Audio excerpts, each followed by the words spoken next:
live from Hawaii. Yay! What's up, guys? It's your fave, JayySnow, in addition with Addy. Hey. We are coming to you live from Hawaii. Hawaii. It is currently the 18th of November. It's 73 degrees where we are, so it's pretty warm.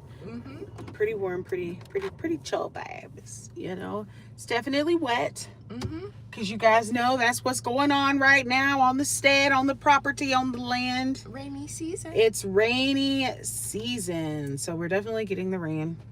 I feel like we're getting better equipped, better suited.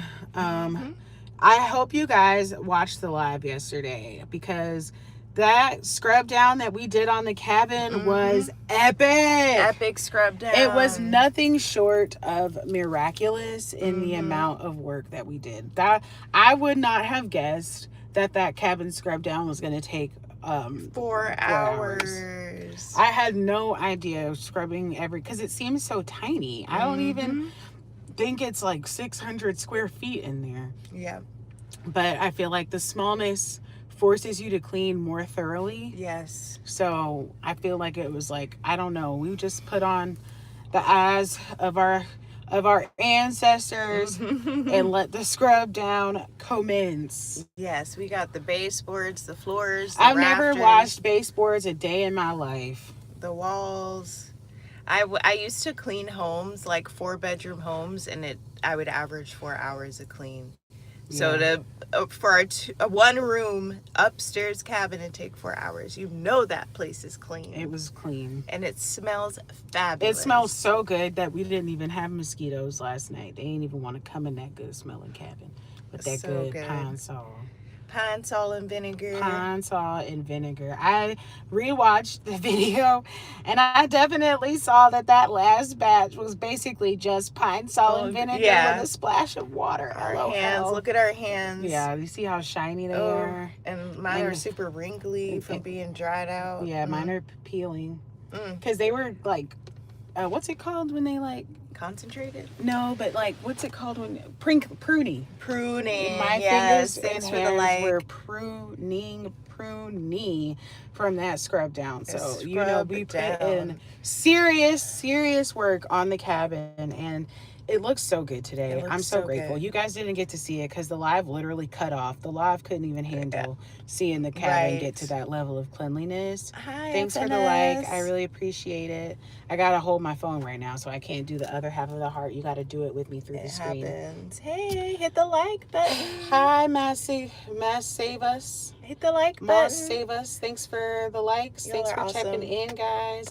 Andrea Modano, thanks for checking in. Thanks for saying hi. So happy to see you guys. Yay. Your support means so much to us. Which we're rolling in the support, and we are so grateful. So grateful. I hit 500 subscribers yesterday. I'm so excited, so grateful. Thank you so much. Yay! We have been building these YouTubes brick by brick. Okay, brick by brick. So you guys' support helps so much. So thank you. And then Addy missed 1,000 subscribers over there. Y'all can't see me.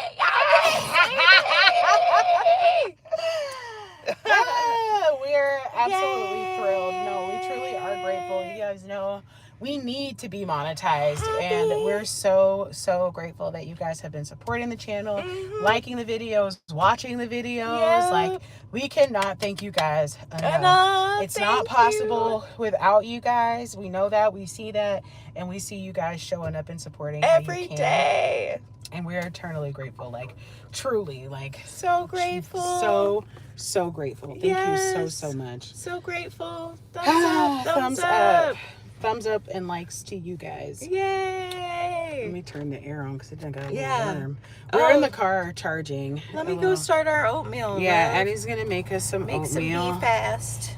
We had our iced coffee. Yeah, we finished our iced coffee. Don't nothing get done on the homestead without the coffee in the morning. All right, let's go. We wish we weren't those people, but we also we are those people.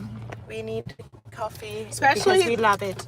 If you guys watched that thanks, Benedict. live yesterday, we were contorting and spinning our bodies, right, stretching, bending, cabin to the best of our abilities. Oh, it's a little light rain. I'll be right back. Okay, I'm gonna grab our mugs, wash them, and put everything together. Hey. All right. See you soon, love. Are you going to be in a cabin? I'll find you. You can only be so far. Right. All right. Honestly, that's not true. You don't know if I got a hiding spot somewhere on this house. I'm sure you do. Y'all. All right, let's make some oatmeal. We're in such a good mood because our cabin is so clean. Oh my God. So I'm just going upstairs to grab my tripod. Oh, thanks, Benedict. Thanks for your support. I really appreciate you guys. It's a beautiful, even though it's not super sunny, it's a beautiful day on the homestead. And the most important part is that we're happy on the homestead. Hey, lock in, y'all. Lock in. 15 people in the live. Go ahead and hit that thumbs up, y'all. Lock in. Wow, it has been an emotional roller coaster the past few days, and I just feel so good to be happy and grateful. And it is, oh, look at the gecko. Look at the gecko. Look at the gecko. Ah, there you go. There you go. There you go. You don't want to be on camera. Hey, Sarah. All right, so I'm just grabbing, you know, it gets dark in here. Just grabbing my tripod. Look at this clean cabin. Ah, it is so clean. We scrubbed this down yesterday, y'all. Look, oh yeah. Ah, there's our tripods. That's what I came to get. I'll grab JayySnow's too. Save her a trip. Whew, y'all. Ah, 360. Oh, it smells so good in here, y'all. Oh, it smells so good. Oh, it smells good. Wow, that was amazing. Oh my God, we're so happy. We're grateful. We're happy. Oh my God, we've been seeing. Oh, good. I'm so glad you live in a pretty place. But yeah, I'm so grateful. That's the theme of today. Gratitude. That's something. This off-grid Hawaii. Ooh, no. Okay. I think I may have left the kettle upstairs, y'all. All right. Let's get the kettle.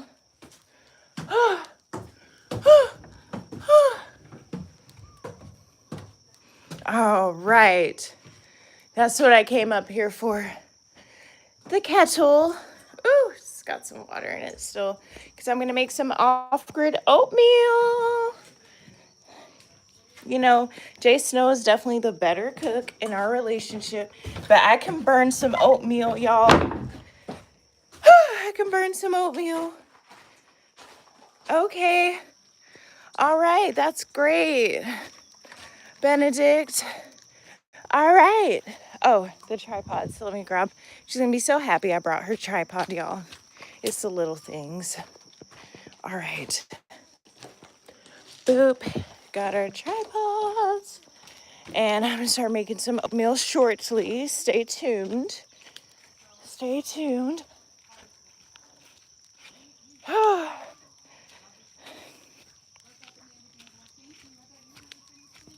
Hey, boo. I got your tripod. We're learning, y'all. It's a lot. Here you go, love. Thanks, baby. Thanks for bringing my tripod. You're welcome. It's a lot to take on. A 3-acre homestead, fresh out of a 1-bedroom apartment. I won't lie to you. But we're doing the best we can. All right. So, you guys know where we are, the gazebo. All right. I'm just getting the tripod together. I see a couple of new pods. I feel like I need to come harvest these old pods because I think that's kind of slowing the growth. All right. Let's get this tripod together. I gotta get from over here because with that compost slushy over there, I'm getting ate up. So All right. So yeah. All right. The land is doing good. I feel like we're really grateful because some things just thrive on their own. Mm-hmm. We don't have to do much, and that's why we moved where we moved. Exactly. We didn't want to have to. We already knew there was going to be a huge learning curve being homesteaders. When we came from Atlanta, Georgia.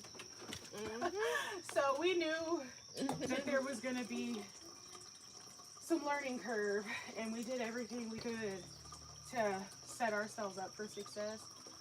And we still are learning. One second, I go to the bathroom. All right. Oh, hey, JayySnow's chat. What's up?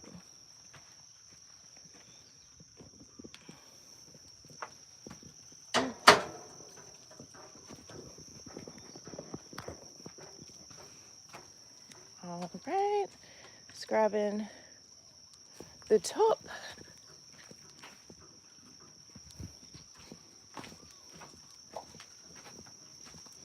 On my island, babe. Oh. I'm definitely headed up. Yeah, I'll be there shortly. I feel so fine on my ankle right There's now. a ton of mosquitoes around here. There's a ton of mosquitoes around here, and I got to go. I got to get away from them.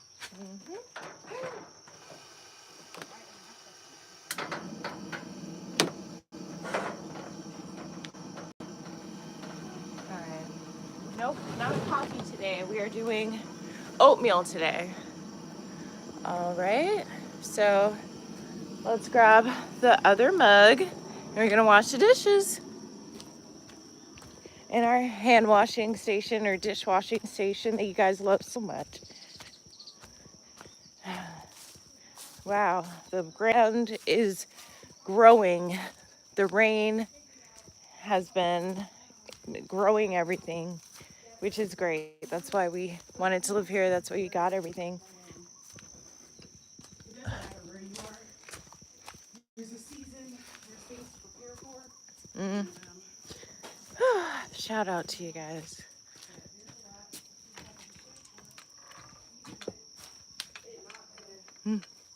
We were looking at our virtual housewarming and just looking at how far we've come.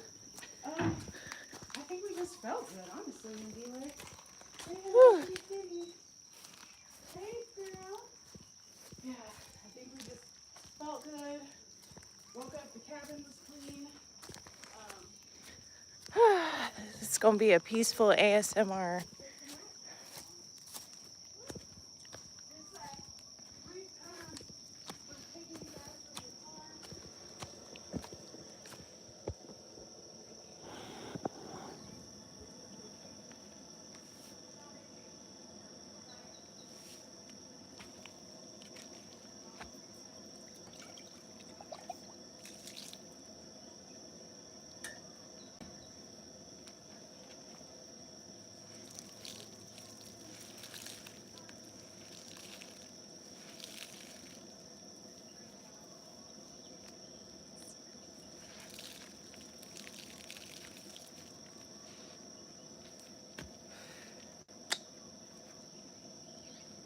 The mosquitoes.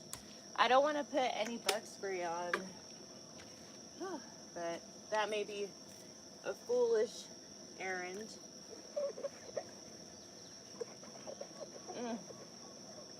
Someone commented in one of my live highlights that I need to go ahead and go inside and leave these mosquitoes alone, and I feel you. Whoever said that, I feel you. Whew.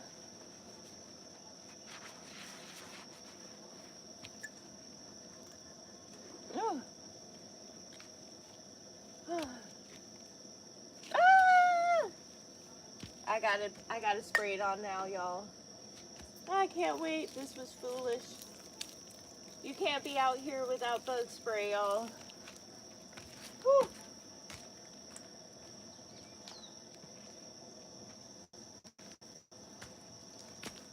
Whew. Oh, goodness.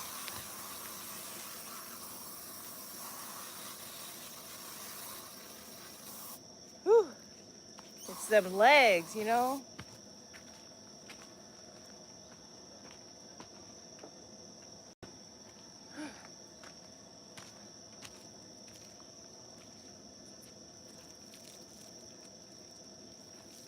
It's about time to change this water too, but y'all, I don't feel like it.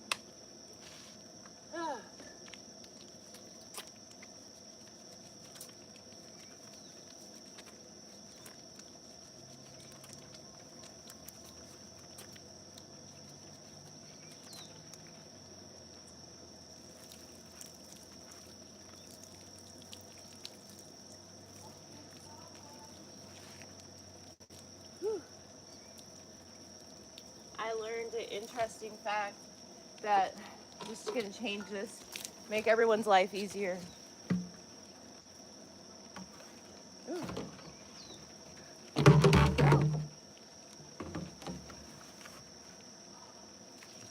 Okay.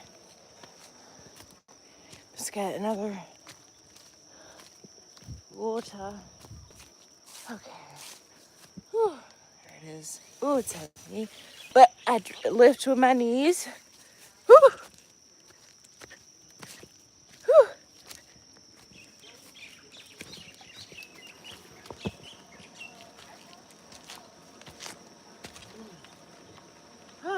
Y'all.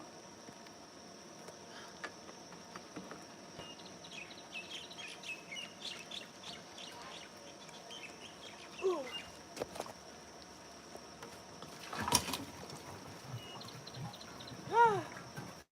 No.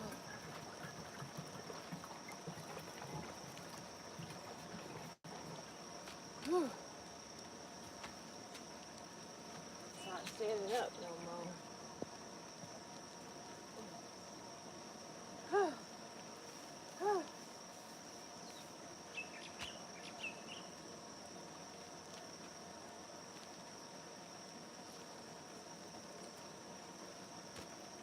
Okay, that's staying. Nope.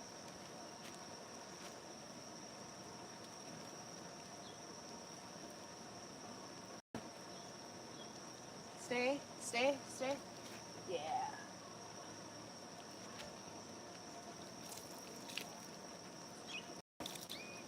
It's really intense when it doesn't stay, so I'm gonna just hold it for some support.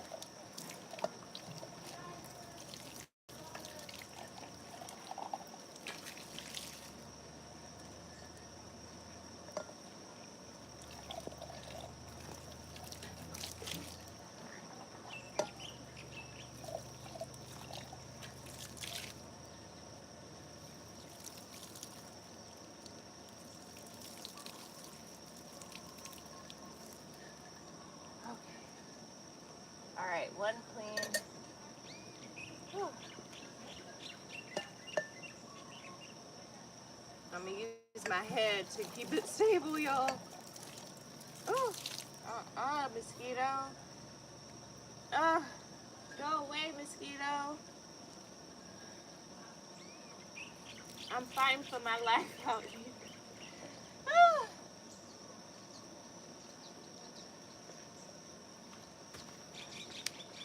Sorry. Whew. As you can see, it is wet and rainy today. Oh, okay. Gotta rinse your hands too while you're rinsing the mud. Oh.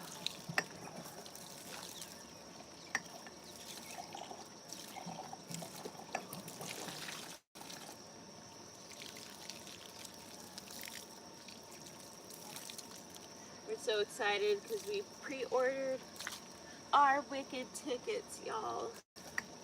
You know, we have a weekly date night. And Wicked is one of JayySnow's favorite stories. And I'm so excited that we are booked.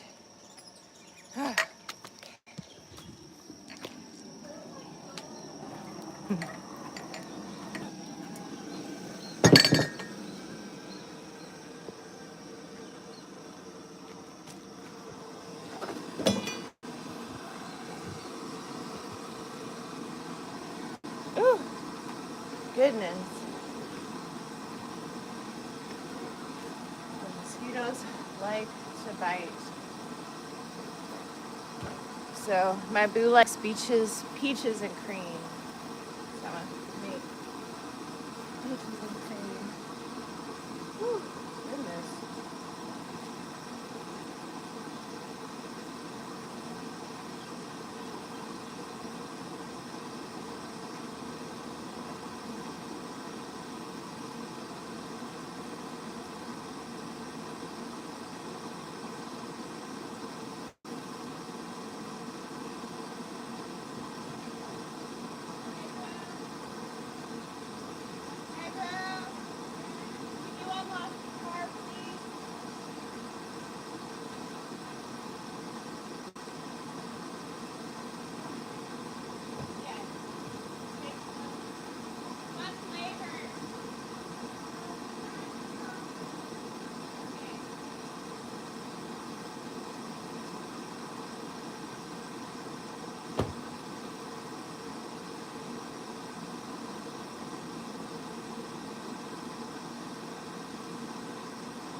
Alright, we're gonna have some Quaker oats.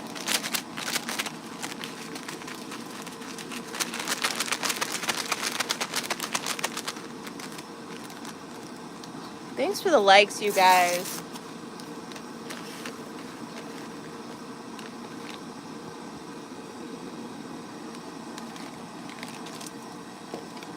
Oh, go away, mosquito.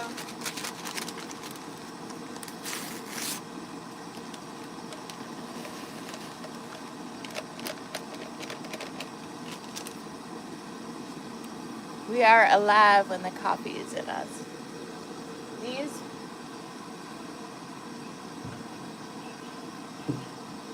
This orange needs to be composted.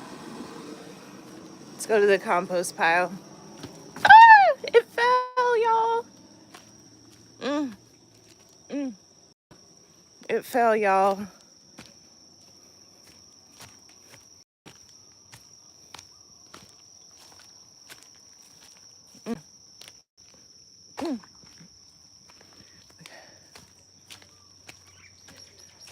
Compost is a project for another day. We at least started.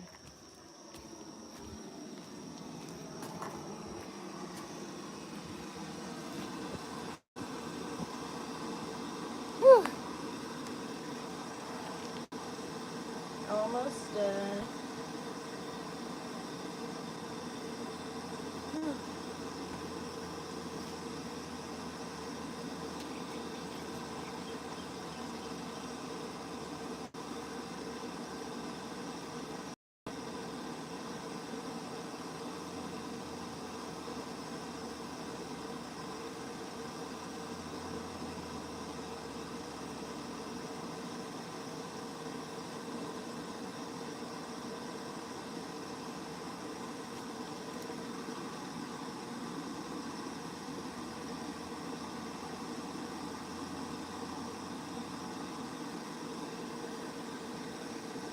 Thanks. Hey, KB Gaines.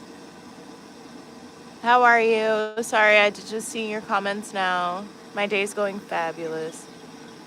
Am I on a trip with anybody? No, I'm with my wife. We live here on our 3-acre homestead in Hawaii. We just bought a house, a cabin. And if you would like to support us and send a housewarming gift to our GoFundMe, there's a link in the comments. We really appreciate any and all donations because you see we are out here. That was a mosquito. Okay, just making some oatmeal. Peaches and cream if y'all like that.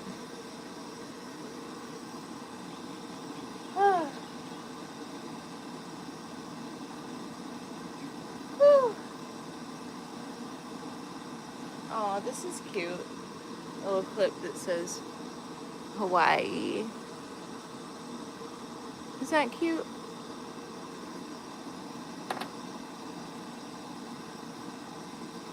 Thanks, KB Gaines. We're really grateful. This is a gratitude live stream because we're incredibly grateful for all the support. Got over 1,000 subscribers now, y'all. I'm at 1.04K. JayySnow is probably at 510 now. How long have you guys been out there? Oh my God. So we are on our 3rd month. We haven't hit 3 months yet. I think December 3rd will be our 3rd month. Because we moved September 3rd, so October, November, December will be 3 months. And we've been out here in the Hawaiian jungle. If you go back in my previous live streams, you can watch the whole journey. And we live stream 2 hours a day. And we take you along the journey, the good, bad, and the ugly. Like these mosquitoes.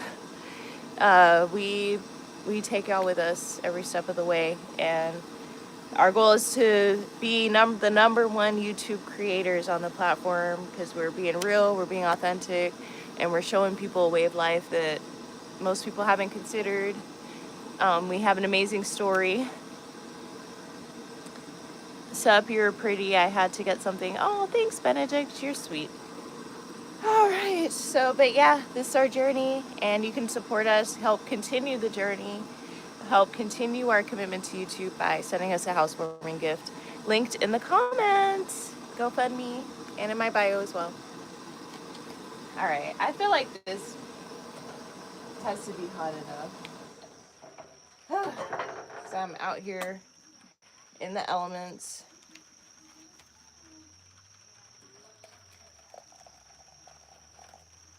This is the first time I made it in a mug.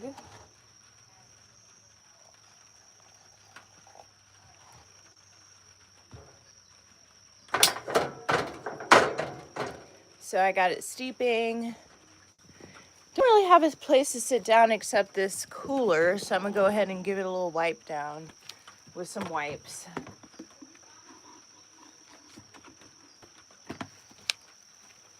Whew.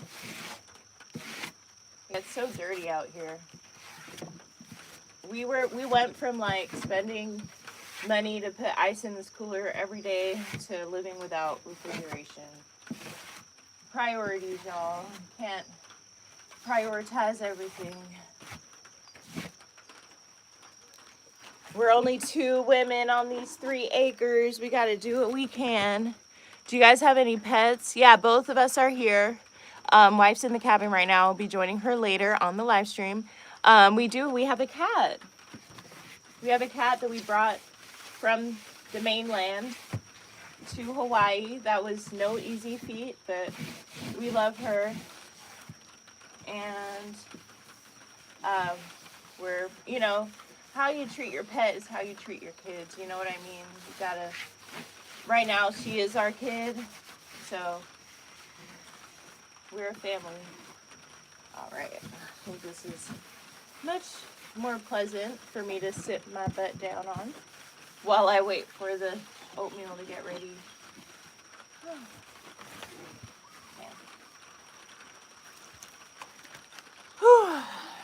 So yeah, we have pets. If you haven't liked the live, please give me a thumbs up. It really makes a huge difference, you guys. Yeah, just waiting for the oatmeal to steep. And I'm gonna add some milk and sugar on it so it tastes delicious. And we're gonna have a breakfast off grid. If you can hear it, there's like a soft pitter patter of the rain. It's nice. We had a sunny weekend, so we're accepting the rain right now. The weather is nice. It's actually a bit warm. I'm just sipped up right now because of the mosquitoes. So yeah, you know, we love, one thing about our life is we're happy. We have the same, we can choose to be worried and stressed, but that's where prayer comes in. That's where, you know, everything, stress management comes in. But we're happy. We're surrounded by beauty. We have everything we need. Most importantly, each other. So we're grateful and happy. Cleaning our cabin was on our to-do list since we moved in, and we're so grateful to have it done. That's why we are like grinning ear to ear today, because it's clean. And it's like we definitely wiped it down with Clorox wipes the night that we moved in, like every inch of the cabin, but nothing compares to that scrub. That scrub gets all the dirt and the grime off. It's amazing. Let's check on our oatmeal. Okay. The trick to oatmeal is not adding too much water. I just cover it ever so slightly and let it steep. Let me put a paper towel on it.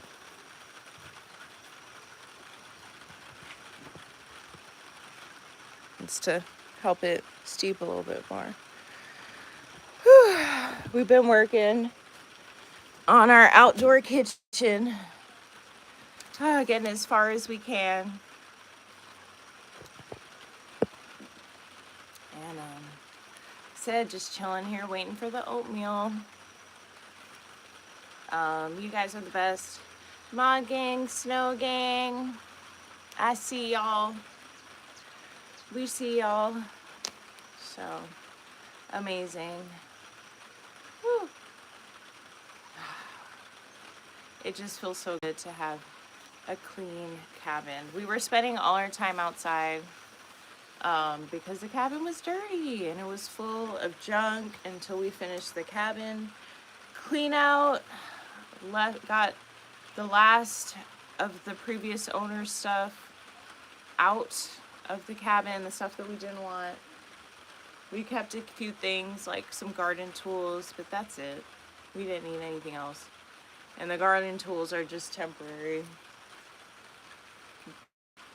Can barely use them. If you watched our sunflower cut down video, if you look behind me, look at how the sunflowers are growing back. Do we want a pool? I mean, a pool would be nice, but we live by the ocean, so swimming pools don't make as much sense. We want a bathtub, but what we really need is, you know, just like stuff for life. You know, we want to improve our cabin. We want to feel, you know, we want to fence so we can fence our property. We want to, you know, insulate our cabin so we're not as affected by the temperature. We would love windows, so if it's raining really hard, it doesn't come inside. We don't have windows, just screens. And we would, you know, just love for our content to bring enough in financially so we can continue focusing on like getting better content out. And, you know, showing you guys how this life lives, you know, how to live this life. I know I always dreamed of living in Hawaii. I know I always dreamed of living off grid on a sustainable homestead, sustainable farm. And, you know, it's just really nice to get here. The path wasn't what was expected, but it got us here. So, all right, let's check on the oatmeal again.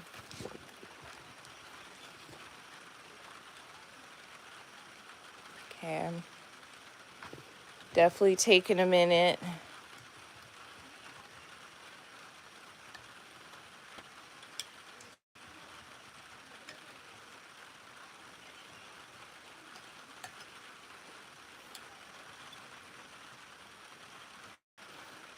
All right. So yeah, hello again, KB Games.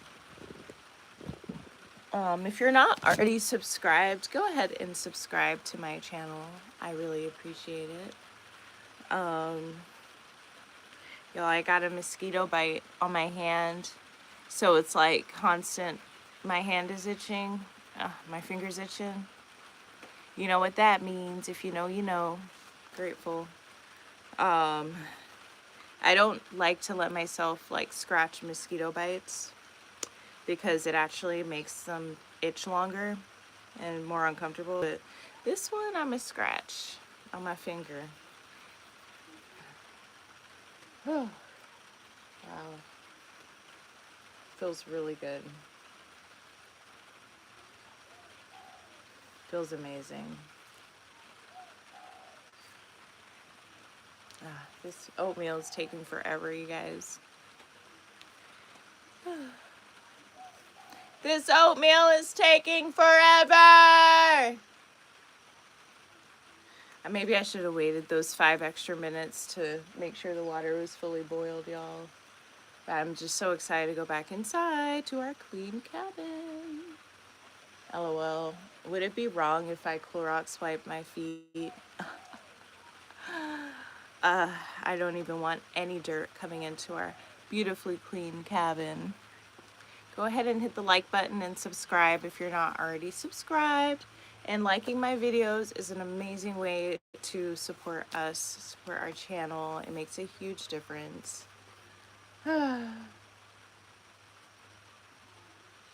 Let's check on the oatmeal.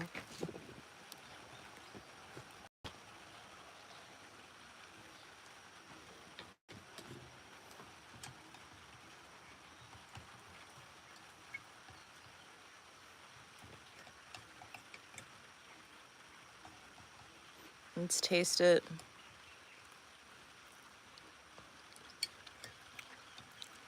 It's a little watery, but I'm gonna just let some water out, honestly.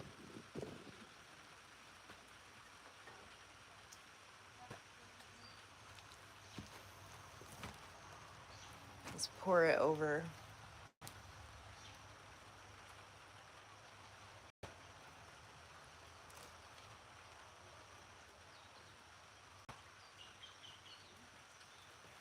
That's not wise. All right. So it's not perfect. Again, I'm making them in mugs for the first time. But I'm sure my sweet boo will understand. And I'm sure she's gonna want it hot.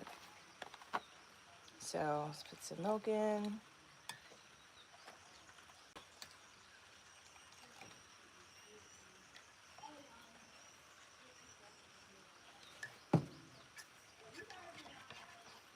What we're starting to realize is while we love making coffee, it's actually cheaper to buy $1 coffee from McDonald's because we don't need to buy the milk or the sugar, and which we literally never thought about. Because like one thing of coffee is like almost $30, whereas if we just paid $1 a day for an iced coffee, it would be $60, but we wouldn't have to spend money on evaporated milk or sugar. And we gotta drive to the store to get that evaporated milk and sugar. We learned so much about how to save and optimize.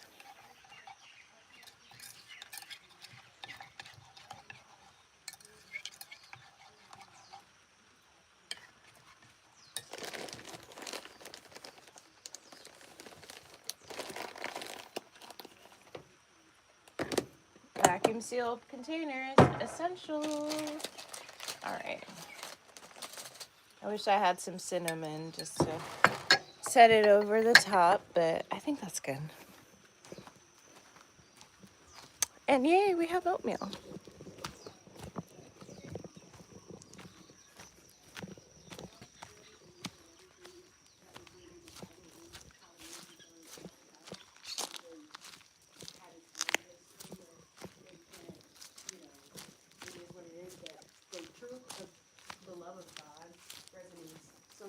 Oh, JayySnow taking it to church.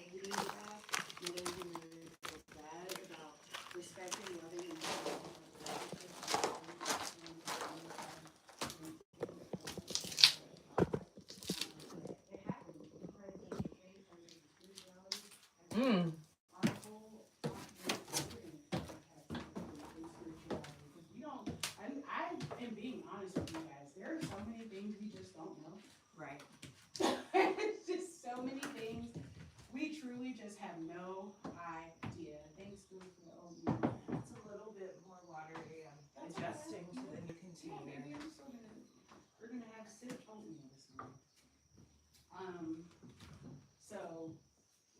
said, nobody is going to come between me and my relationship with God because that sustained me Amen. my whole life, you know. So let me be a testament to it. Amen. It's hard for you to have so for both of us. And I pray the Lord blesses everybody who watches this live stream, everybody who doesn't watch this live stream. You know, like I said, me and Addy start our morning in prayer. We do the Twin Hearts meditation as often as we can. If you don't know, that meditation is basically taking time to pray for the world and pray for peace. So believe it or not, I pray for each and every one of my viewers every day. Indirectly. So every day. like I said, I don't have a question of whether God is at work in my life. I know other people do. And I feel sorry for them. No, so, God has blessed us. God is blessing us.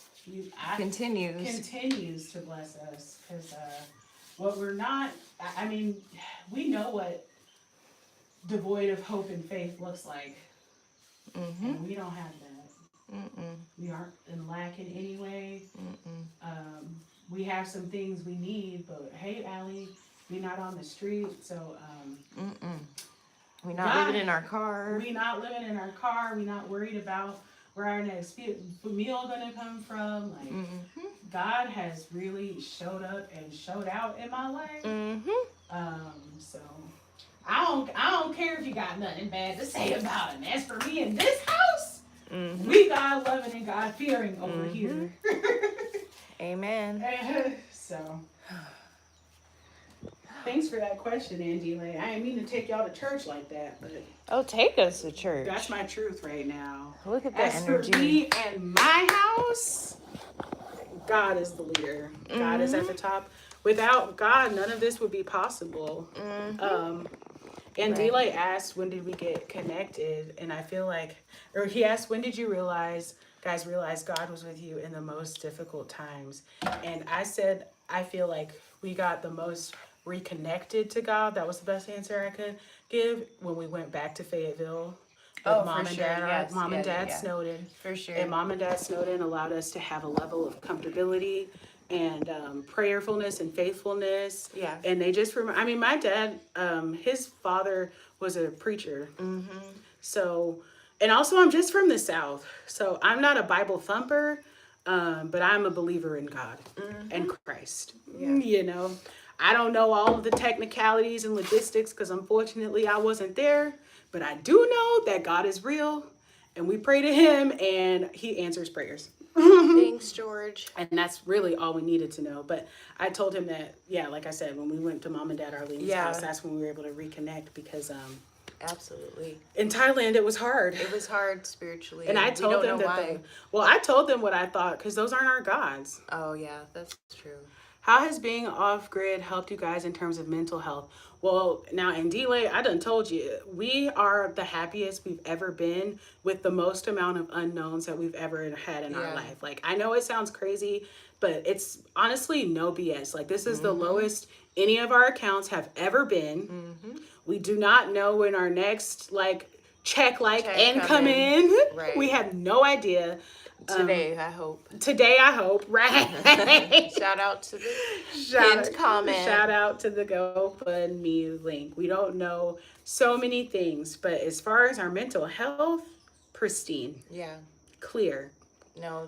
Joy. Can I share that moment where you were worried about what it was going to be like for me once our account got under a certain Absolutely, amount. And I feel like a lot of times I'm lifting JayySnow up out of her, which was not the case before. I was just so stressed about money. Like the money anxiety had gripped me so hard, and had for a while, for a long time. And but I'm just so grateful that I'm not living in that fear, because what never goes away is financial worry. Any wealth bracket, any tax bracket, there's something that is a financial concern. For it's always going to be there, and we let that be our trying to run away from it. It justifies all of this stuff, whether it's like working in unhappy jobs, living in places that we don't like marrying people we don't want to marry. Like it rules so much. Boys. Yeah. No, I feel like just in this short time that we've been married, God has taken us, the universe, whatever you want to call it. We've been on a journey with deepening our trust within each other financially, deepening, it's true, Exactly, deepening our financial trust, our faith in God, you know what I mean? And I feel like one of the things that allows me to remember to have faith is I've told you guys, and I highly recommend this for anybody, any newlyweds. We listen to I haven't listened to the newer seasons of Ramit's podcast, but Ramit's podcast, the money podcast, I forgot what it's called. I Will Teach You to Be Rich. I Will Teach You to Be Rich. One of the most valuable things I got from that podcast is there were people who were making like $500K and having financial insecurity. Stress. And he was like, and they were, you know, my age, I'm 30. And he was like, do you really think that you've made your last dollar at 30? And that resonated so clear because when I tell you we done been on a journey from losing my job where I was making I was making six figures because with bonuses, I was getting bonuses whenever the hell I wanted to. It was my mom and daddy company. So I was making six figures. That ended. And then we were still okay, but you know, recovering from being fired as an adult, I feel like that's something that happens that did nobody prepare me for. And I saw it happen with my family or my mom and dad, but I didn't think it was supposed to happen to me, you know? So that was a huge part of the journey. And when I heard Ramit say, like, do you truly believe you've made your last dollar? And I still hold on to that even now. You know what I mean? Because like I keep reminding y'all, we are not yet monetized on YouTube. We don't have an income right now, you know, except the donations that we receive. Yes. So, but when I think about like, oh my God, I don't know what we're going to do. I don't know. When I do have those moments, that's when I'm like, but what I haven't done is made my last dollar that I'm going to make in this whole life. Nope. So I need to pick my head up. I need to pull my bootstraps up, put my big girl panties on and figure out how to get and do what I need for the day. You know what I mean? So, I feel like even with all of that financial pressure and financial unknowns, like mental health clarity has been so much and greatly improved that like I feel like going back to when I said the privacy, I feel like we barely even want to leave the homestead. Even going to Walmart really and stuff, like we have to get mentally prepared to be dealing with the amount of people. And then I feel like one thing, I'm sorry, I'm gonna stop talking after this. One thing about living in Hawaii, floating around in the Pacific, we are not having access to these like horrible governmental issues and like all of that hard news to even hear, seeing how our leader of our country is pissing some people off and making some people really happy. No matter how you feel on swing it, it's like all you can hear on no matter how you swing, you know what I mean? And I'm grateful to be relieved of that. This is a hot take, but I don't believe in the news. I feel like the important news, it finds you, you know what I mean? Like if there's about to be a hurricane, they've got those signals, they be playing it on the radio, but to tune in to CNN and all that stuff, like I just don't do that because I truly believe that's why so many Americans and other people have poor mental health because the news doesn't show good news. The news shows all bad news at all times. So I feel like that's been the biggest improvement in mental health. And then living on the beach, living on the island, people are just happy. You know, like I'm a pranic healer. Salt water is a huge part of cleansing and healing. And living next to the ocean just allows for people to be getting cleansed at a much greater rate. So we just find that people overall here are happier and more mentally clear. Even the homeless people. Homeless people here compared to homeless people in Atlanta, Georgia, like we've met one kind of off homeless person, and while she was kind of off, she was strangely not off at the same time. And she wasn't fear bringing like these Atlanta homeless have been in the past. You know what I mean? She was just wanted somebody to talk to. So even the homeless people be happy here. Everybody here is happy. Absolutely. Can we pray so we can eat our oatmeal? Yes. Okay. God, please bless this food we're about to eat. May it nourish and strengthen our bodies. Amen. Amen. We got some peaches and cream. Oh, you know what I mean? Peaches and cream. How is communication with the fam? When? Now or in general? Do you mean communication with the fam? I feel like if you mean now, I feel like it's much easier than it was in Thailand when we were 12 hours apart from everybody. Hello. In general, yeah. It's much easier.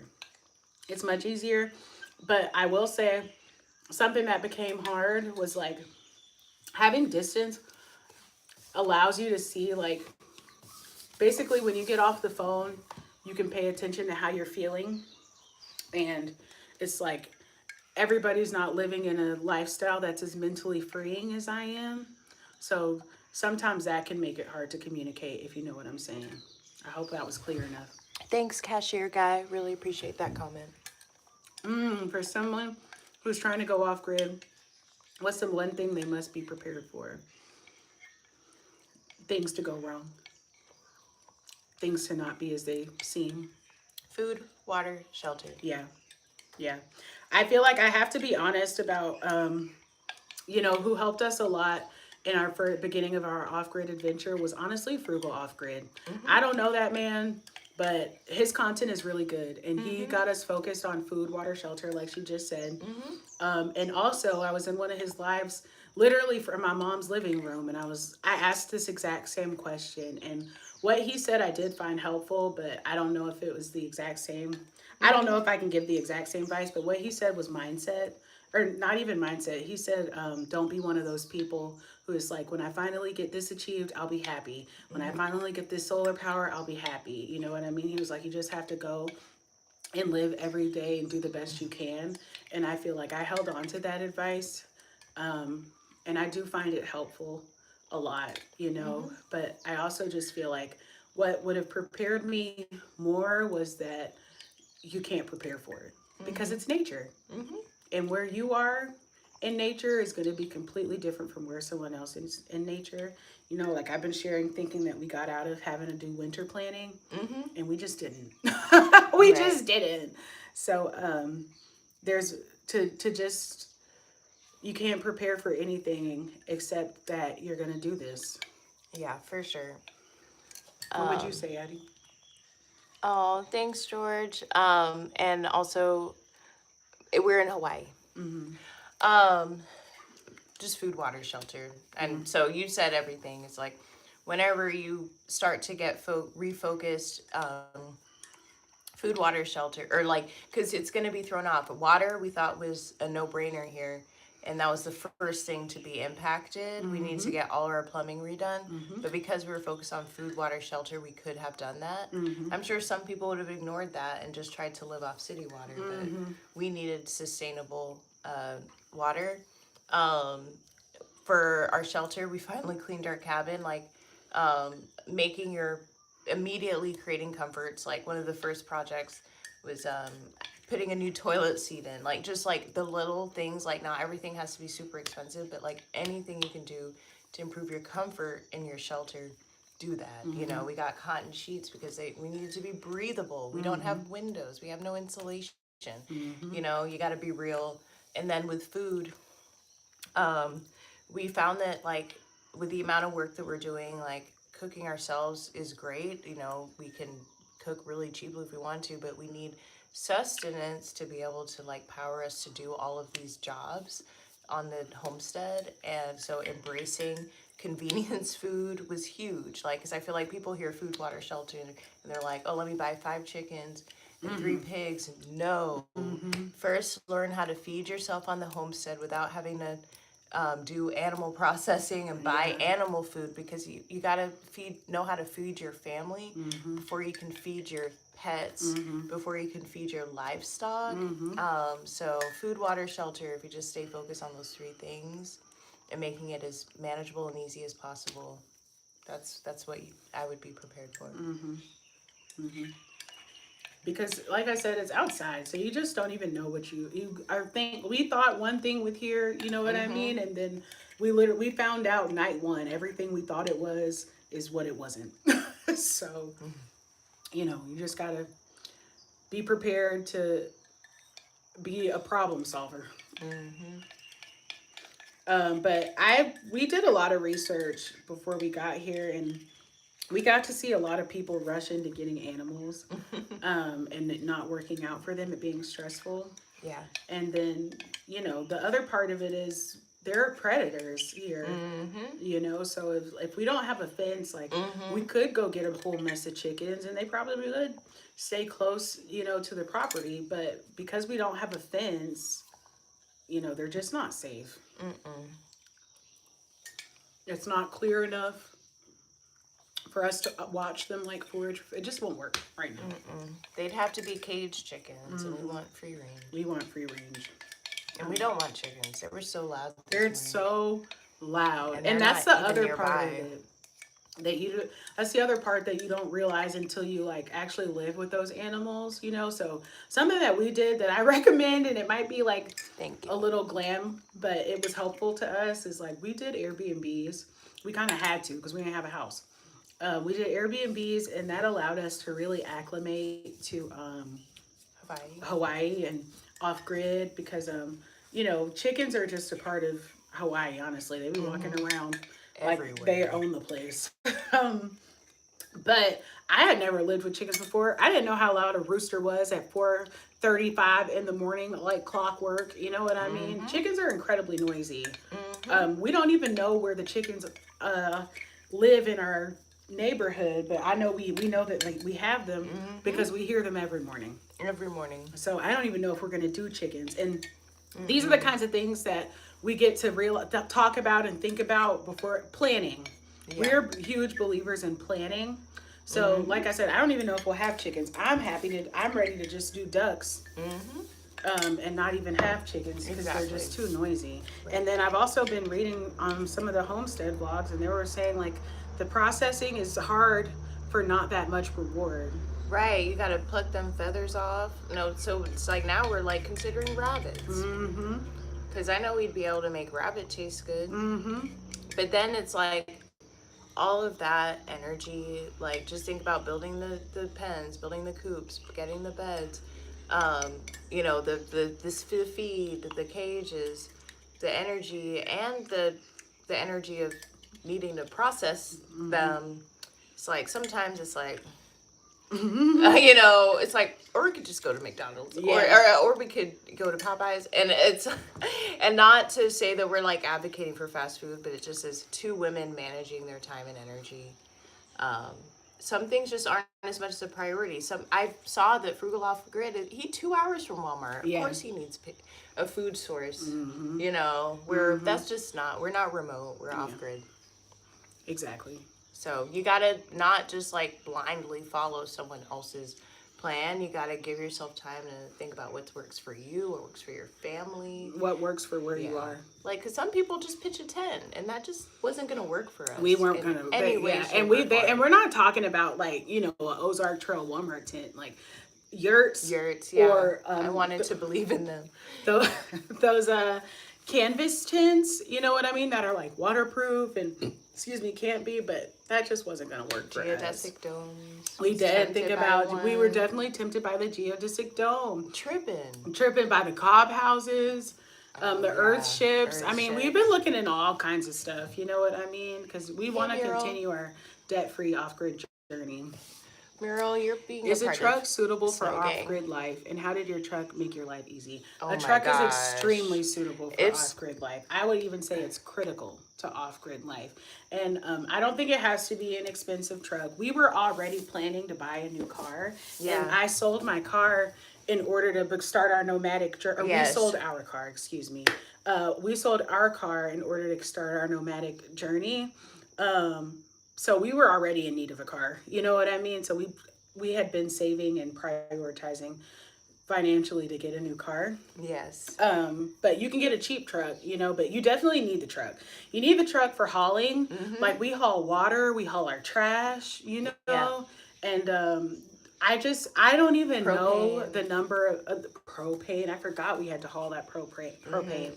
I don't even know how much money we would have had to spend on movers and getting things delivered and help moving it out and dumping, because we have that truck. So it's like, and also I feel like the only closest money making opportunity outside of monetize YouTube and GoFundMe has been somebody wanting us to use our truck to haul. So true. So it's like it just helps you make money. It helps you live. And our truck is really good on gas. It does only get 200 miles when it's filled up, which I could use with more miles that way. Yeah. But that's the only, and that's if I'm searching for something to complain about. What's up, Kings are Kings? Hey sis, I finally caught y'all live. No bell from YouTube. I'm sorry. Make sure you guys hit that notification bell. I will say, one of my focuses as a creator this week is to get better about scheduling the lives so you guys can jump in and it'll be waiting for you. So it's really my bad. I'm sorry. But no, the truck has been my most favorite thing. But the truck has been my favorite thing. The biggest help to us. It charges, because it's also power right now for us. Like our truck charges our phones when we're driving and riding in it, It serves as another shelter. Our cabin, we don't need another shelter, but it's nice to be able to chill in the car somewhere, It also operates as a beach setup.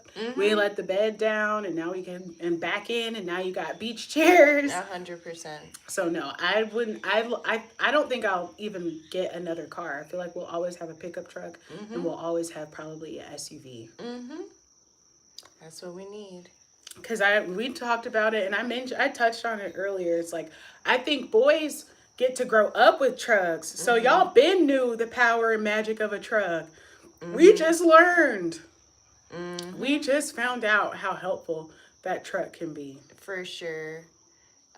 Muriel, if you're still here, you're part of Ma Gang now / Snow Gang. So thank you. How is it meeting people? Not so good. We don't know anybody except each other, and like the people that we've had working relationships with, like our realtor was extremely kind, and when we had an issue with getting our licenses, we called him, and he did not say, I don't know what you just are calling me for. He was as helpful as he possibly could be, and I thought that was extremely kind. If you ever see this, thank you for that. And our plumber, he was really nice. He did what we needed him to do, and we will definitely call him back again when we got some more money, frankly, to let him do some plumbing work, because we got some plumbing work to be done. We just don't have the funds right now to get it done. So that has been good. As far as like actually going out and meeting people, I feel like, the truth is typically when we go out, we aren't really trying to meet people. It's like if we go out to a dinner or a restaurant, we typically are like on a date and want to really be into each other. And I feel like another way that itch is scratched is honestly having a YouTube. I get to talk to you guys. You guys are my friends, you know what I mean? Our friends.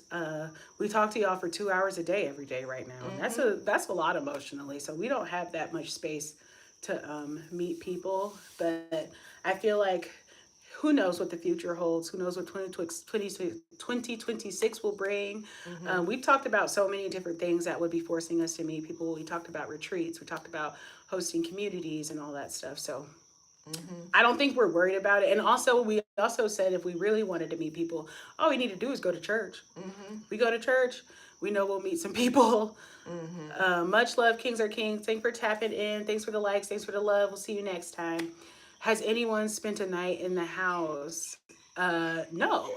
Us and the cat, we're the only people who spend the night in the house. We spend every night in the cabin.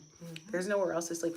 I'm not a pitch a tent kind of girl in terms of like, because we already have this cabin, I'm not about to go sleep outside in a tent knowing that we have this cabin. And both of our families are so the opposite of us that they're obviously invited here, but I don't think we're not ready for guests to spend the night right now.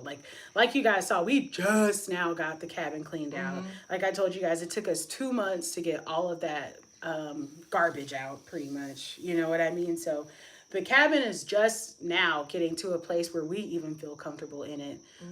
So no, we didn't have anybody come spend the night. And then even though the off-grid kitchen is functional, It's got a lot of needs. Like one thing I don't think we were ready for was like with the amount of moisture that comes in rainy season, like that table is made completely out of like raw unsealed wood, and it's moldy, like it's firewood as soon as we have something better. But that's why I haven't been doing cooking lives or cooking shows, because the kitchen is just not in a functional space right now.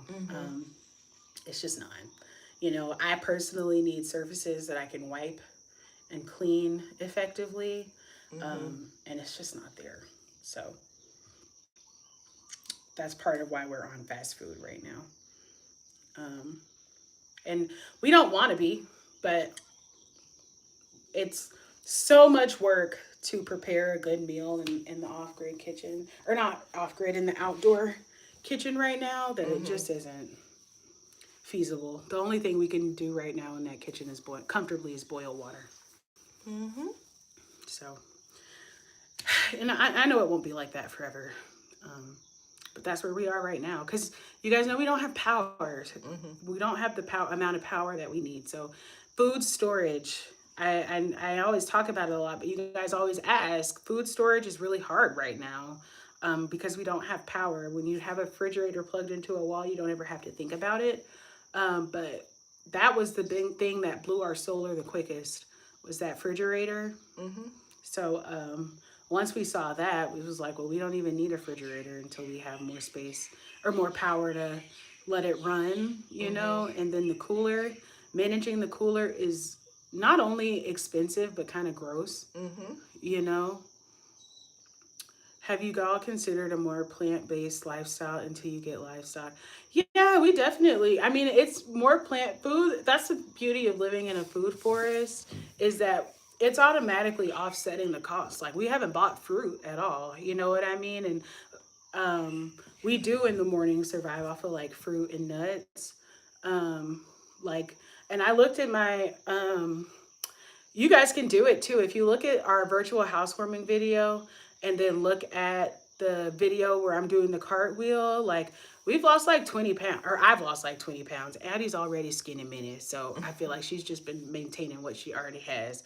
But so we definitely have switched to a more plant-based lifestyle. It's just like preparing food is what makes it hard, but when we're hungry and need something to sustain, we absolutely just go pick something off that tree.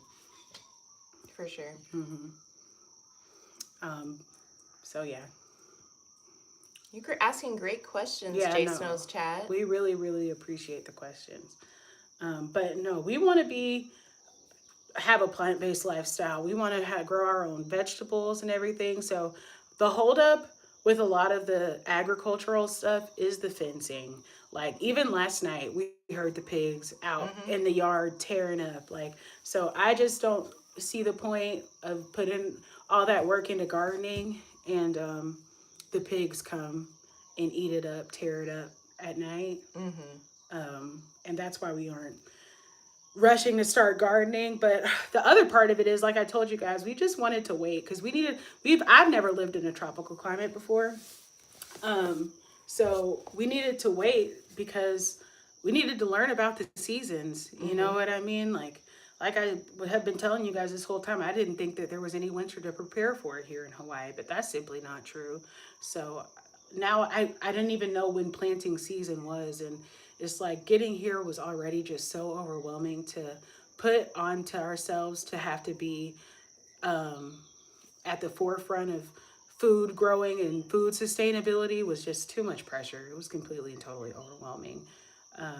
Because there's just so many things. Like, you can't even dig a hole. You can't even dig a hole and drop seeds. There's lava rock down there. You know what I mean? And so you can't dig. It's just rock. And then it's like learning about soil, and topsoil.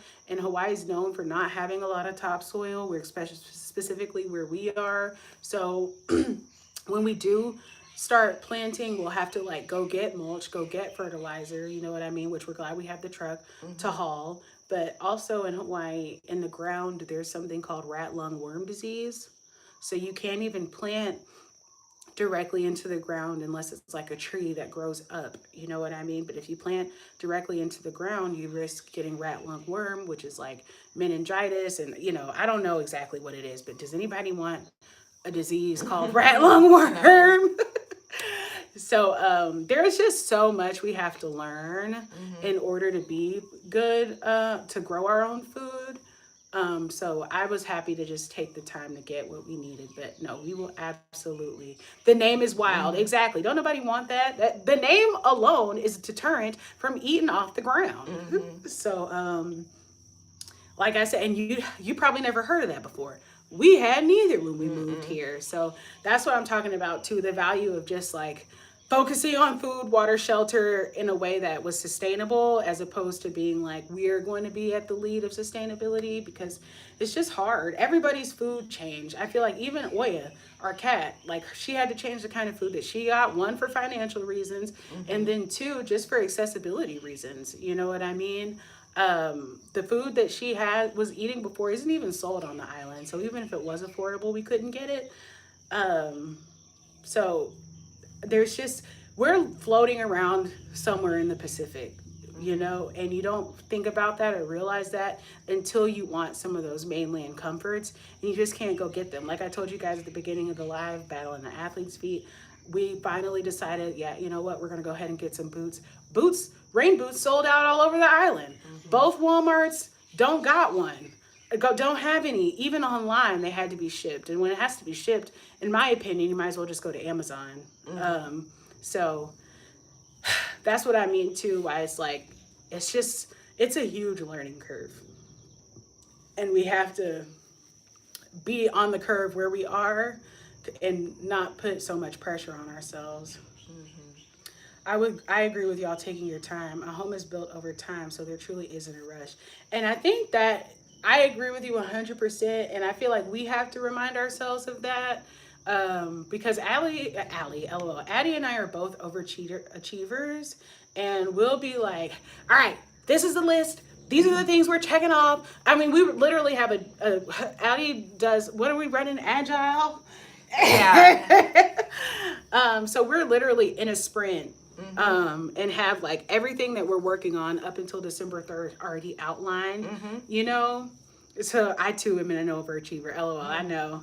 But so we literally have everything on a list of what we're going to complete before December 3rd. So it's like, one thing we tend to do is make work for ourselves.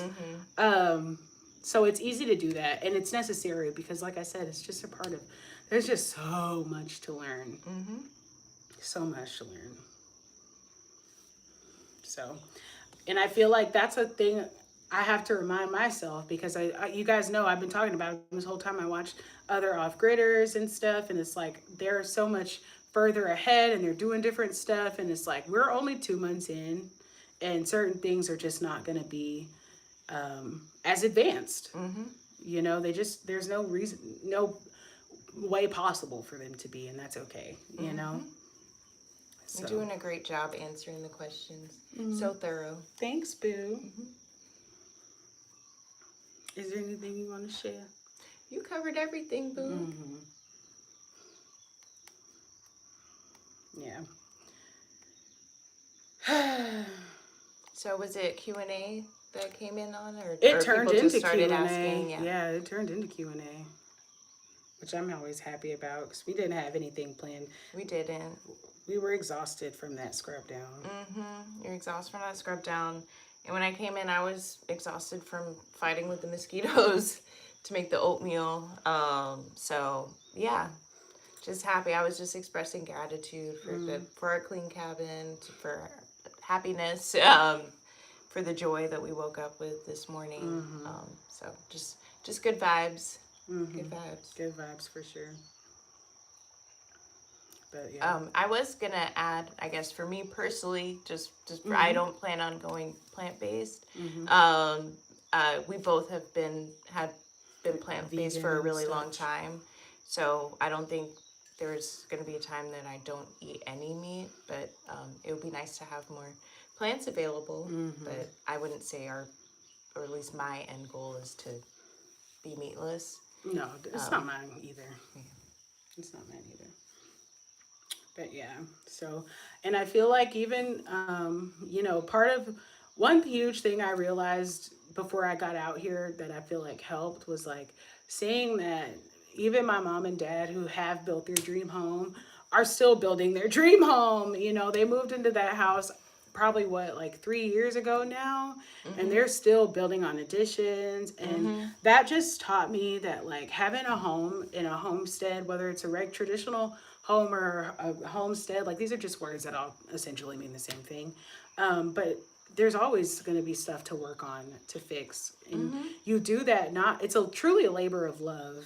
You know, you get to benefit from that comfort that you achieve at your home, and you get to benefit from the garden, and you get to benefit from all that stuff. So it's always going to be even, I'm sure 5 years from now, when the homestead is as sophisticated as it's ever been, I'm sure we'll still have like 2 or 3 things that will just take it over the top, you know, because that's just how humans are. Always.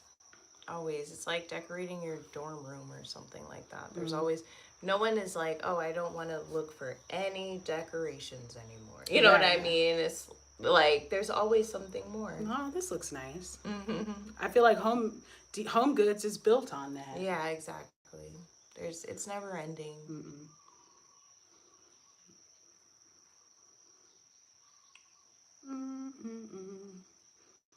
No, thanks so much for the questions, guys. Yeah, absolutely. Y'all are doing a great job. Oh yeah, we already expressed our gratitude. I heard you share about that. And so yeah, I guess it's I guess, like, did you talk about the feeling when waking up to a clean cabin and all that stuff? Or like, I just feel like our mood was boosted in a way that it hasn't been. And we had the cabin scrubbed down on our list for a long time.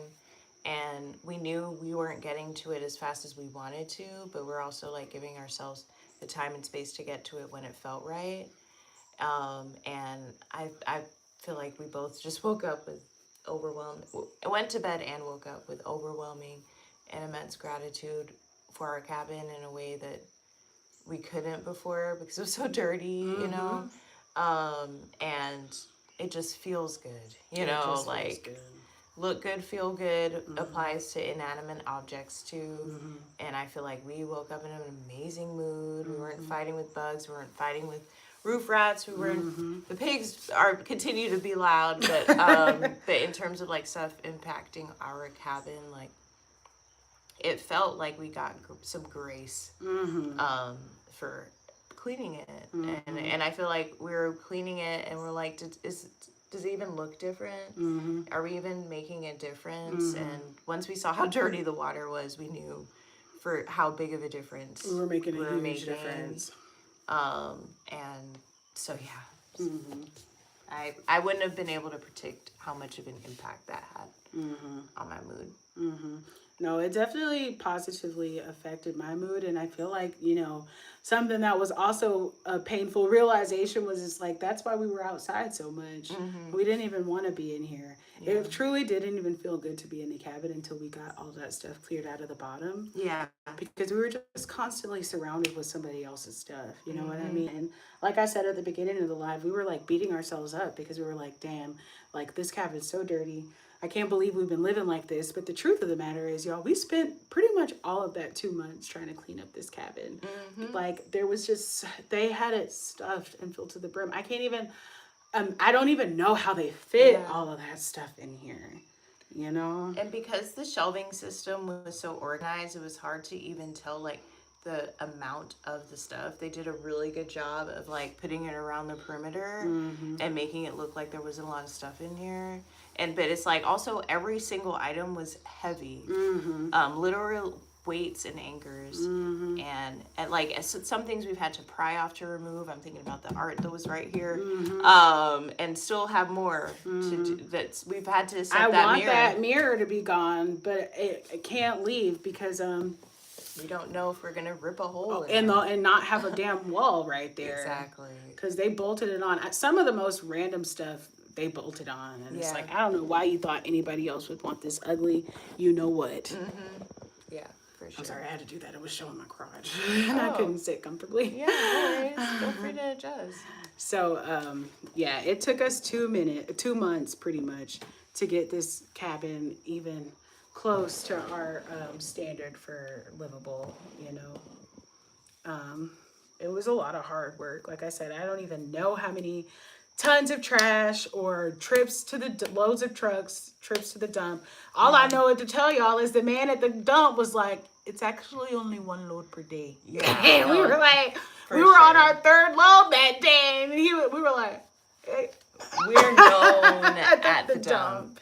And we're grateful we have more than one to choose from, because sometimes we don't want all that visibility. No, and I mean, we stand out like sore thumbs at the dump because we're 2 black girls, which is, there are obviously black people on the island, but not that many. We're 2 black girls at the top of that, on top of that truck, just dumping all of this huge random stuff. I mean, desks, chairs, futons, like I said, for the dump guy to come and be like, there's actually only 1 load at the dump a day. Y'all know we was hauling that trash. I would say we probably done at least 10. And that's just a rough estimate. It was a lot of stuff, and again, all heavy. So yeah, I mean, this is the first day where we've had that stuff gone and our room clean. Let's be real. Only our stuff is in the cabin now, which is incredible. And we still haven't even started outside. That's just in the cabin. So that's why I remind you guys, like, food, water, shelter. So just our shelter has taken 2 months to get to livable. I kind of showed you, if you saw in the other lives, there's a whole cast iron tub out there. I literally have no idea how we're going to move it. We were tired the first day we tried to lift it, and we're telling ourselves that that's why we couldn't lift it, because that's what we hope in. But the truth is, that tub is so damn heavy, I don't know if we even have the physical power to lift it. And then there's a structure addition that he found that's got grown over. Oh my gosh. And I'm sure it's heavy too. We're sure it's heavy. Then there's another structure that is also grown over. I kind of think it's a chicken coop, but I don't know. We can't even get to it right now. We can't get to it.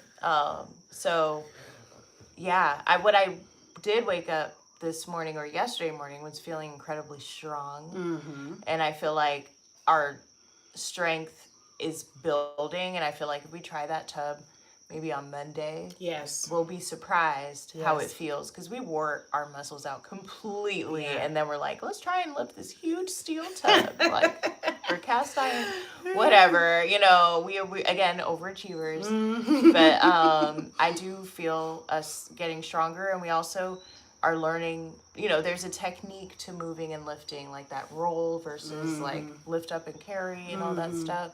We've been clearing that area so it's easier to walk through, and we can back the truck into it. You know, where there's a will, there's a way. And then there's those like straps that help you carry heavy stuff. I don't even know physically how that works, but anyway, I think because it allows, like, when you're lifting with your arms, it's your arms, where I think those straps allow you to lift with your whole body. Oh, awesome. And that's why they help. Exactly. Some progress is better than no progress. No, it's true. We've barely been here 90 days. Like, most people haven't even unpacked when they move somewhere for 3 months in. You know what I mean? Their stuff's still in boxes. Like, I believe we are ahead of the game in the progress, because we've also done outside work too.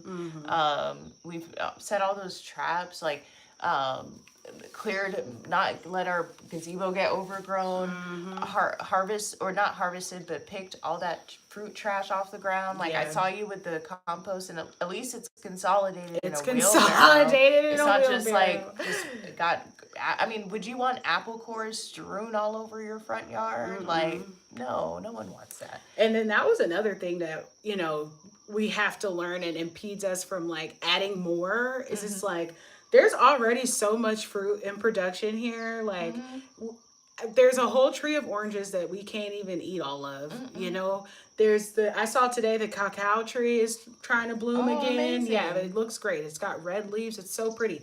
I ain't never grown cacao in my damn life. You know, I don't know about that. Right. Also, the Canistel are going to be ready in a couple more weeks. Booming, yeah, and it's like having all of that fruit to pick up is overwhelming in itself. Just picking it up off the ground, harvesting it. That's why those people make videos about it, because it's a chore, you know? Exactly. So and constant, and it's not as easy as it looks. Like sometimes you gotta get in the tree, and the tree has its own ecosystem. The tree has several ecosystems. Yeah. So. The trunk ecosystem, the leaf ecosystem, and the stems. Yeah, for sure. All different critters live on all 3 different parts of the tree. For sure. So, yeah, we're really proud of ourselves, grateful that we have our health, our energy, our stamina, our youth. Thank the Lord. Thank the Lord for the youth. Yes. Thank the Lord for the youth.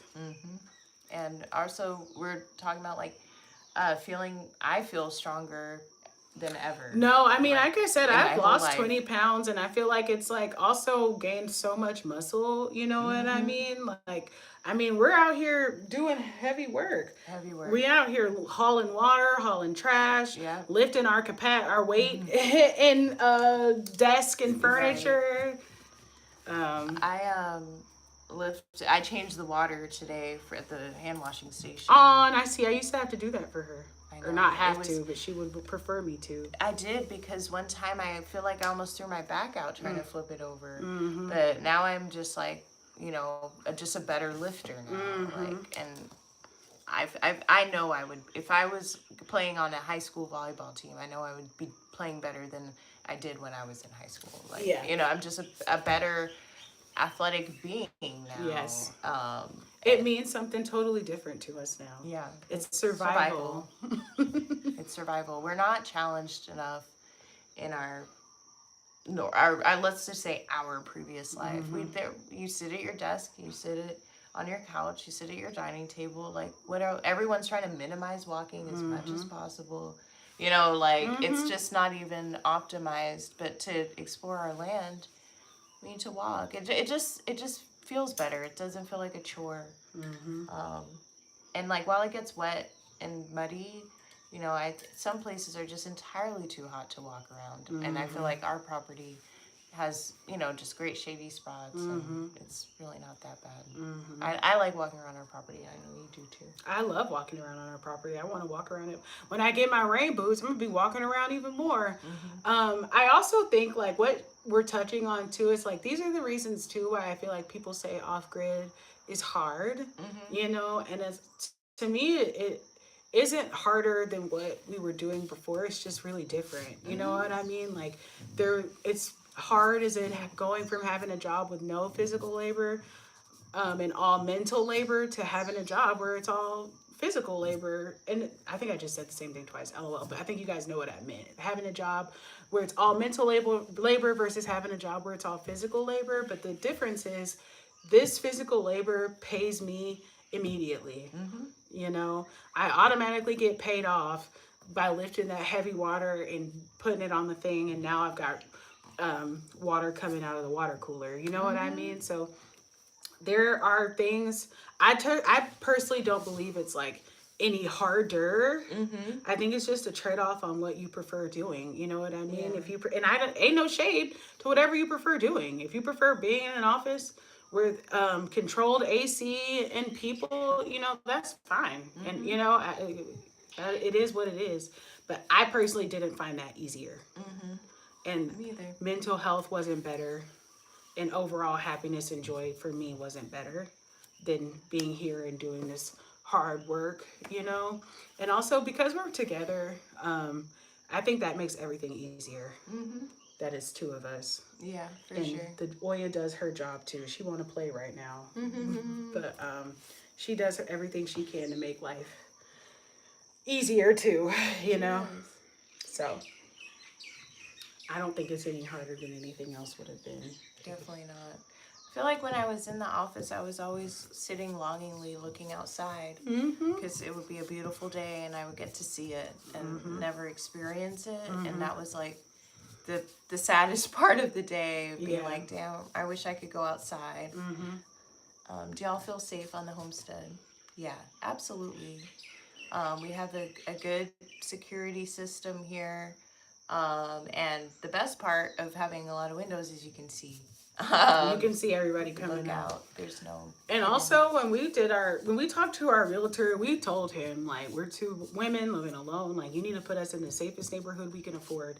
And I feel like he absolutely delivered on that. For sure. And I'm eternally grateful for him delivering on it. And I feel like we gave him specific instructions, but I was like, you need to put me where you would feel safe with your daughter putting me. And we immediately got confirmation when we were doing water hauling. And there was this dad who was mad that his daughter had just moved here, but he was mad because the road wasn't paved. And so yes, we're gay. LOL. Yeah, that's a million times, Benedict. We're not hiding it. So keep going. It's the rainbow puff. I know, right? So I felt like that was a confirmation that he absolutely put us somewhere people put their daughters in their first homes. So like I said, if you ever move into Hawaii and you want that realtor, I would be happy to give his name. He did a great job. Him and his wife did a great job. For sure. And we'll share in private. Like what other things, but I would. Oh, I meant like the realtor's name. Yeah. No, but I feel like I personally take our safety the most seriously. In some ways, because y'all know, or y'all may not know, but my dad was a police officer for most of my adult life. So I don't like to feel unsafe. I don't like to be anywhere with undesirables or where there's undesirable activity going on. I am in no shape, form, or fashion involved in any. Does anybody know that reference? Wheelie Man, what's up? Hashtag Snow Gang. Thanks for popping in. Nice to see you. But yeah, we definitely feel safe on the homestead. Like I said, that was a main priority for me. I wouldn't have been as comfortable if we weren't feeling safe on the homestead. For sure.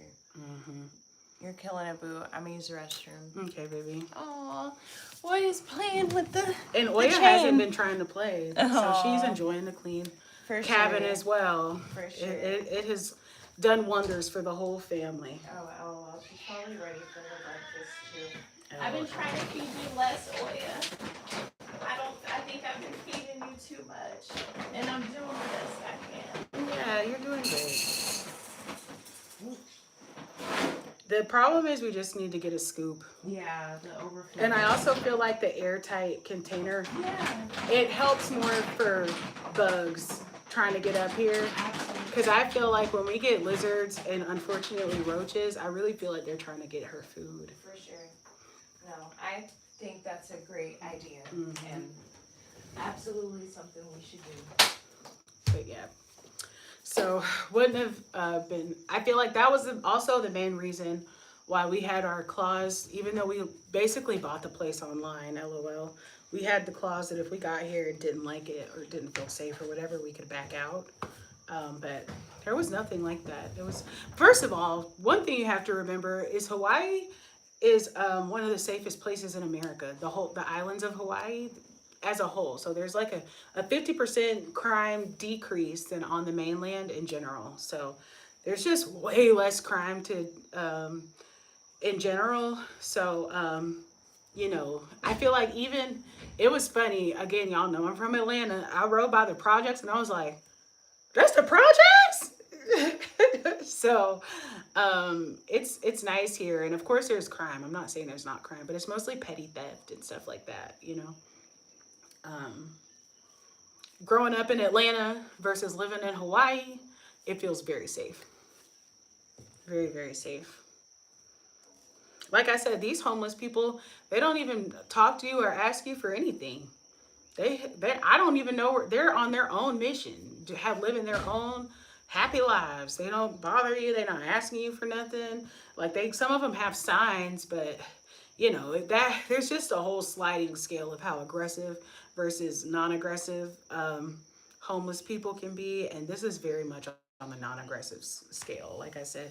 And also, I feel like the Atlanta homeless, it's like, you know, we lived on Howell Mill before we moved, and it had got to the point where the homeless people were looking like zombies, because you could just see how drugged out they were, and it just didn't feel good. And I don't feel like that here. I don't. Now, where we live, I've definitely heard some things and read things about other places, but where we live is good.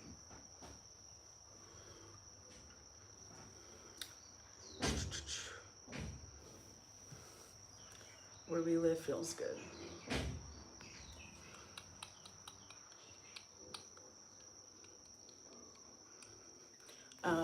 But you okay?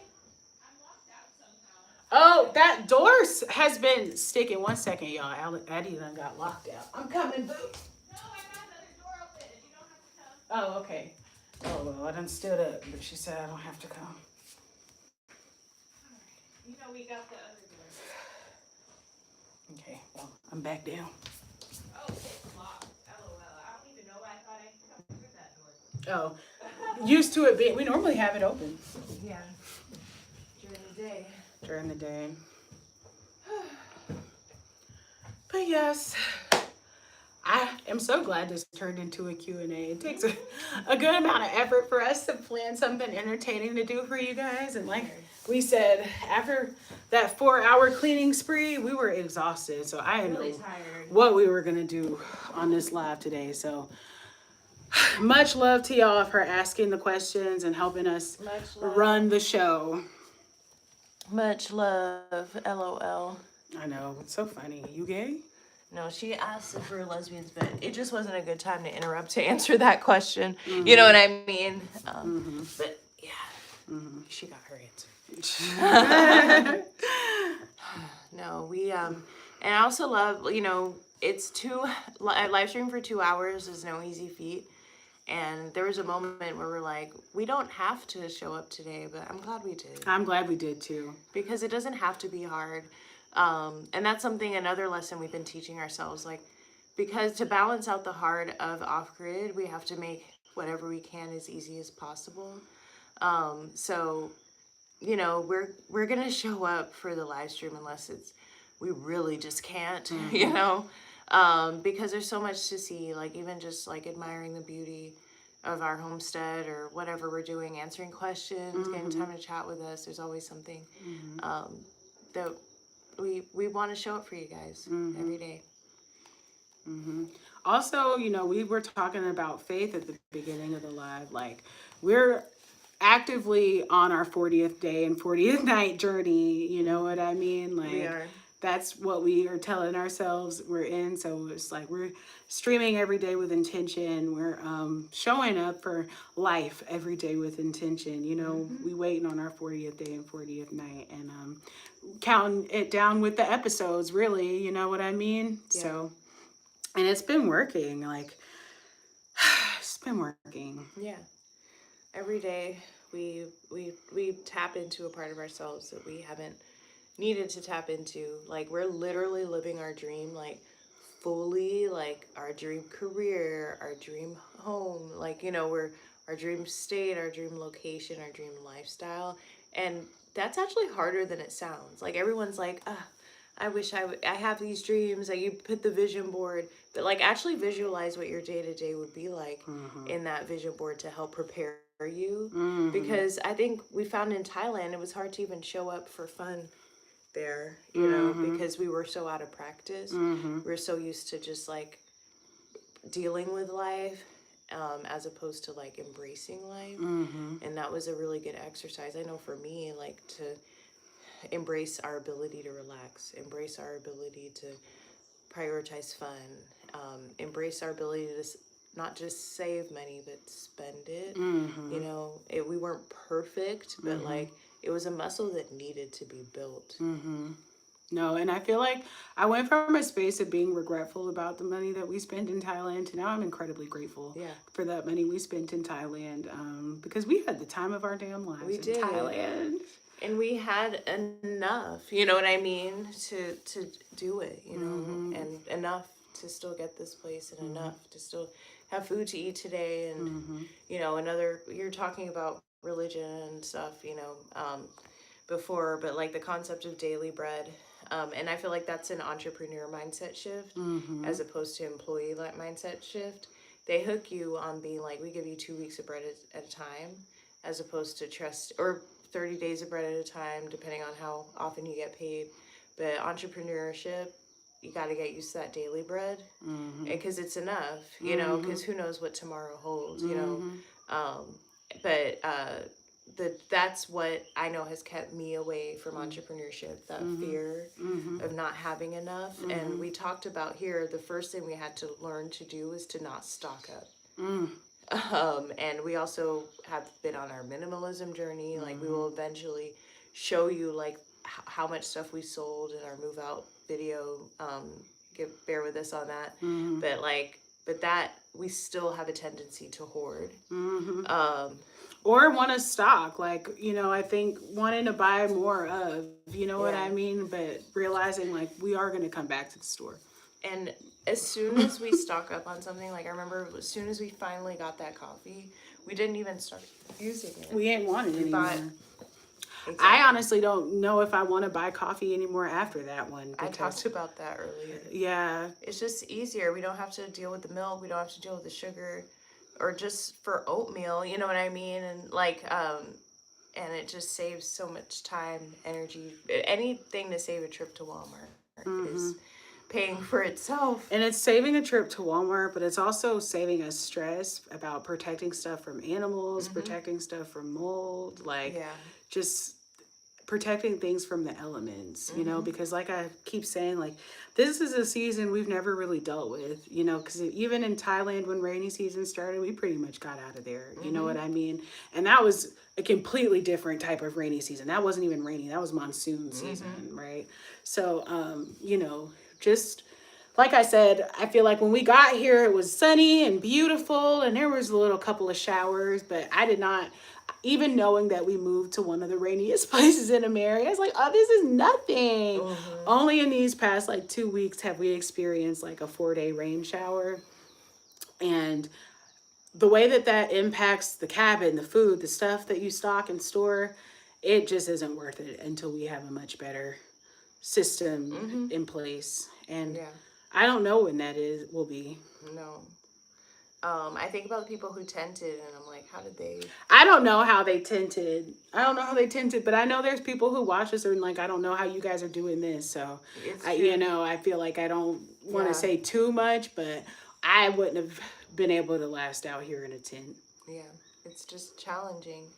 And also I thought about like just this, I mean, Off-Grid Hawaii kind of started with the coffee making, and it takes 2 hours. Like, I mean, it doesn't take 2 hours, but it takes like a solid 30 to 45 minutes. It's a workout to make that coffee. And so to like to save ourselves some time, you know, and energy to spend elsewhere. Because the other thing about it is too, it's like, while we are not yet monetized, that's what I should be saying. That's obviously our main goal. So much energy goes into just our channels, you know, and our creative energy. And it's like needing to have as much creative energy that's available, because we already have to have the survival energy. So it's like just immediately, honestly, cutting out what doesn't help with the machine. Yes. You know? Oh my gosh, Allie, it's hashtag road to 1,000. It's now. road to 1,000.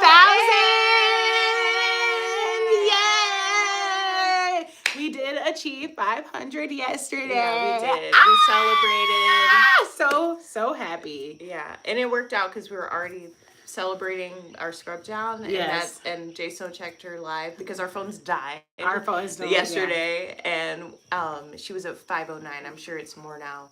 So it's amazing. No, it's amazing. We both reached our goals within in the same week. So which is also really cool.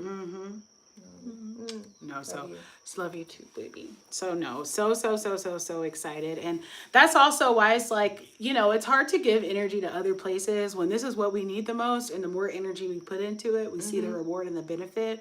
So you know, it's really the road to monetization, and we need that to happen as soon as possible.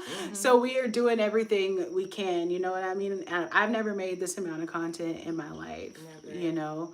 And even that's a whole journey and process to talk about. Like, I don't think I realized what it would be like to be a full-time creator, you know? But obviously it's what we wanted and what we still want. It's fun. Yeah.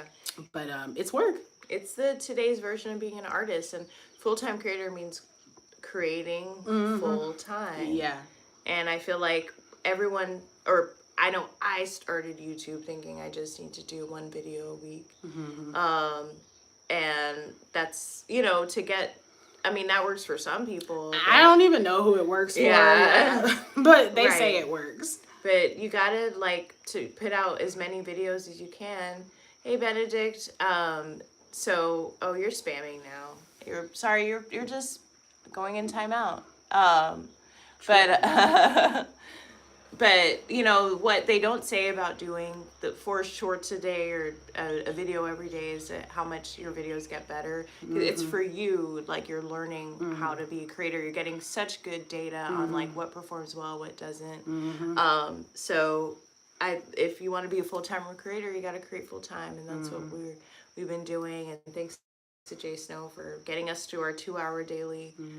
We talked about pushing to 4 hours. We're still figuring out how that works because of our lighting situation and Wi-Fi and power, food, and all of that stuff. But I mean, we did 4 hours yesterday, so it's possible. Yeah. And we're gonna keep doing whatever we need to do to hit our monetization targets.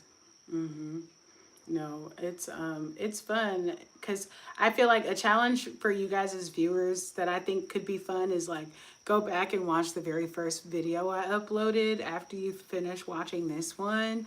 One, because it does absolutely help my channel. It's no secret or covertness in that. But also just to see like how the videos have changed over time. So it's like first video to the most recent video, and then first video or first live stream replay to this live stream replay, like night and day. Like when we first started going live, we weren't even talking to the camera. It was, and that was so much a part of the journey and the process. Like we would literally just set up the tripod and leave it there and kind of just trust the process on that. And that worked out really well. And I honestly feel like that's some of our most valuable content up until now, honestly, because you know, it was really real, because what we got good at doing was acting like the camera wasn't there. Yes. But the camera was very much there, and we're having intense conversations. On one of them, I know we're arguing, you know what I mean, or trying to come together after an argument.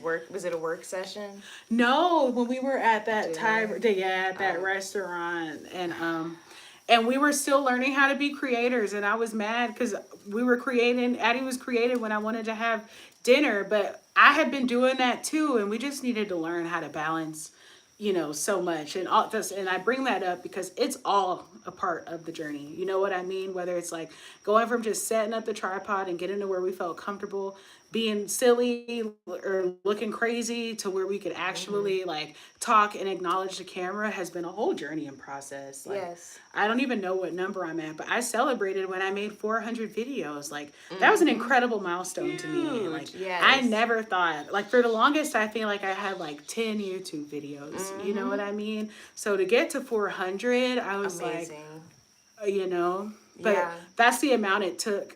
It's almost, you do need to be putting out content. Yes. You need to be putting it out, Allie. Yes, Allie. You need to, go ahead, boo. I was going to say also, like, it took time for us to, like, figure out how to do videos together, because we were individual creators. And, like, that required, I know, a whole shift for both of us on the content we're creating to start doing videos together. And, y'all, that was a whole process, because it's like, you know, what's interesting about us is on the first, we technically weren't on a date. It was a friend date, LOL. But on our first friend date together, we went viral, right? And then on the day where we kind of accepted, I feel like, that we liked each other but weren't really saying anything, it was when you had COVID and Addy was coming over to create content. So it's like, this has been something that we've kind of been working on our entire relationship. And I'm so grateful to Addy. Like, Addy is a creative doula. of, you know, she really is. Like, I didn't even like seeing myself as an artist or a creative because I truly thought, it makes me sad now, I thought I wasn't creative enough. And So creative. Most creative person I know. oh, thanks, boo. And so it's like, in terms of creating content and everything, like, she literally helped me nurse that creative baby back to health, you know, and also feel good enough to share it with the world. Because I was honest with y'all probably like 2 lives ago where I had in a row, like, literally 4 people I deeply cared about be like, you're not good enough. And if they have to go out of their way to say that, you obviously are. Hashtag believe the opposite. Hashtag believe the opposite. So, like, those 4 people saying that, and it was people who I had revered, or put on a pedestal as spiritual guides and advisors. And then it was people in my family who, of course, I still love and have relationships with, but they didn't have like positive stuff to say. And I feel like that's kind of always been the truth about my creativity, if I'm being honest, you know, like, I feel like something that was hugely powerful is Addy was like, you should sing, you have a great voice, you know. I wasn't even singing because I have my close family in Miami, and they were just teasing, but it was intense teasing. They're telling me that I couldn't sing, and all of that was like weighing on me as a creative. You know, I literally had to break free of all of that, and I know for a fact that wouldn't have been possible without you.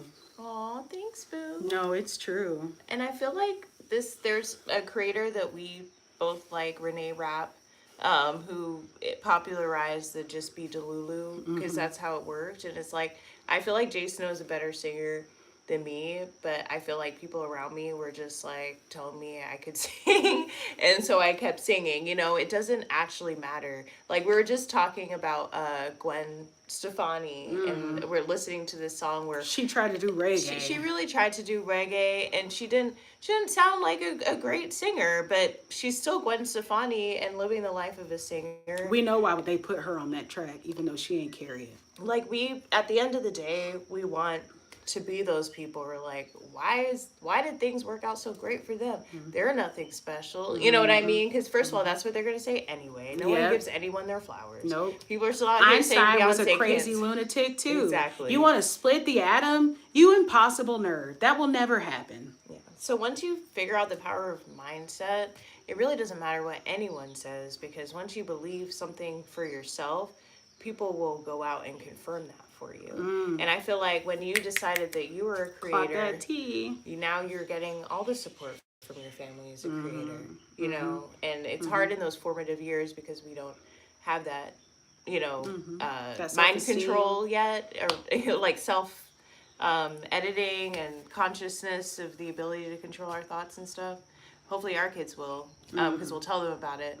But yeah, once Gwen Stefani believed she could sing, and she has had a multi-decade singing career. Yeah. It's true. We had the same conversation about Cher too. The exact same conversation about Cher, trying to figure out what exactly it was, but it's because it's nothing separating from anybody who's reached any level of success. And when I lost my job, I was reading a lot of books like that, and it literally took years for this to sink in.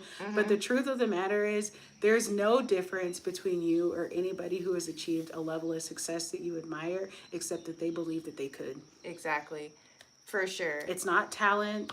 It's not practice. It's just believing that you could, and doing all of the things that fall under the umbrella of believing in yourself so fully and so thoroughly that you're going to do it no matter what.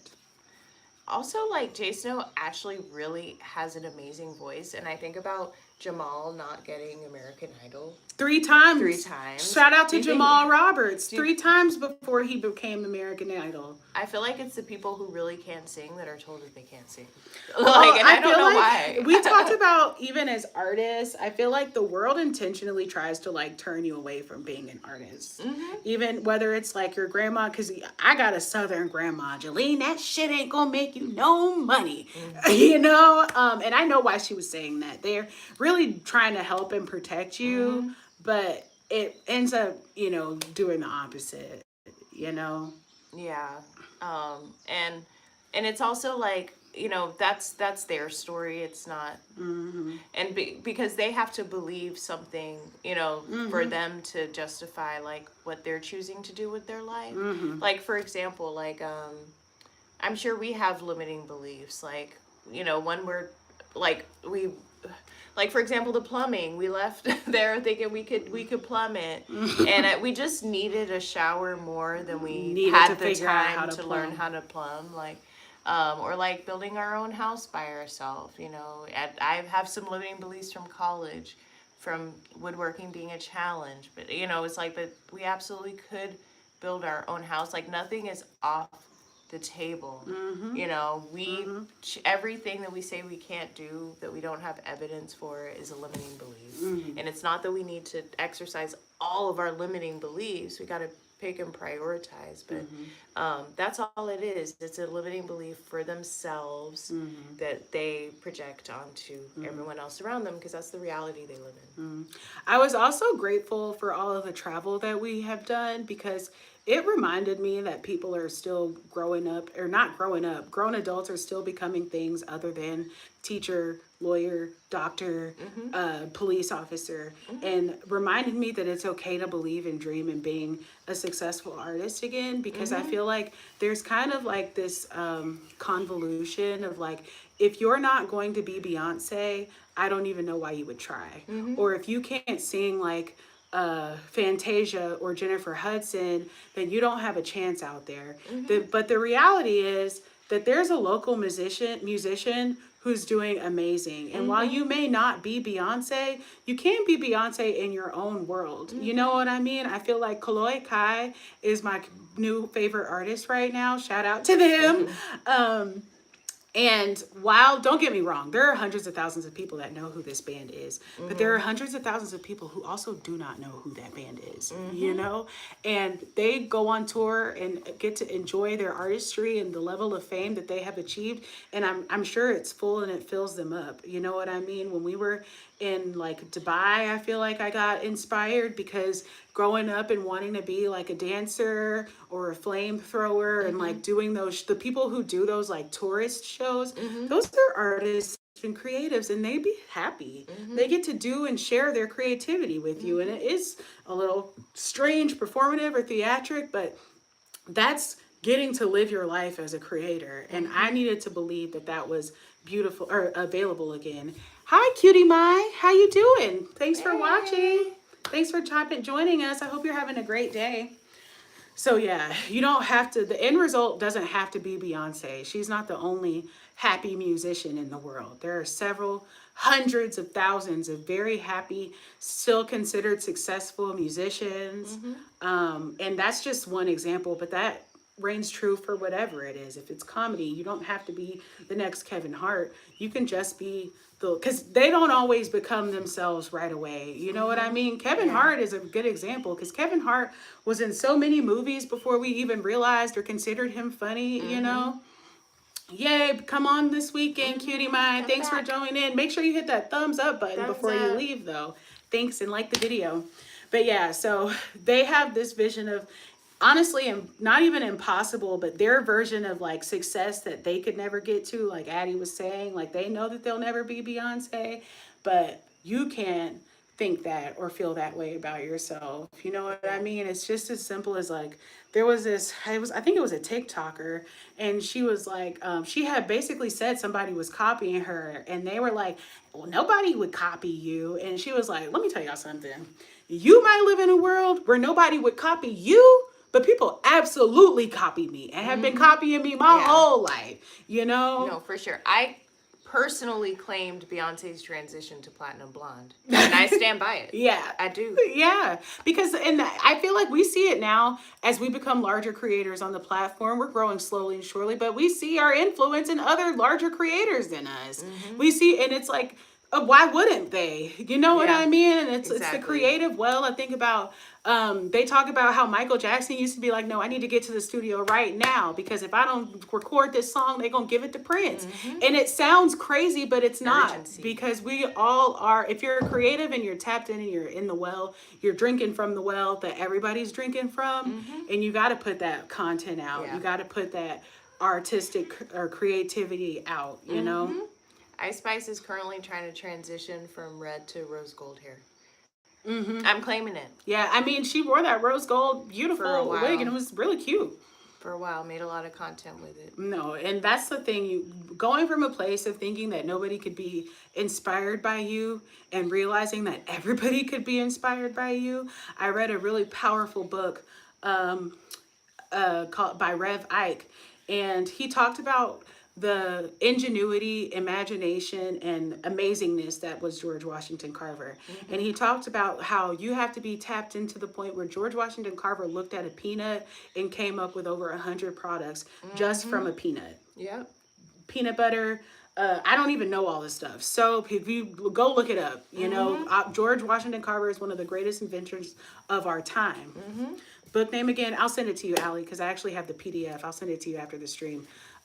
But yeah, so to be able to have the ability to see, and he likened it to being able to see God, you know, because that's what creativity is. It's your connection to divinity. So to be able to look at one thing, and even the money trees that we have growing, which are so powerful, because me and Addy had a money tree that we were trying so hard to keep alive.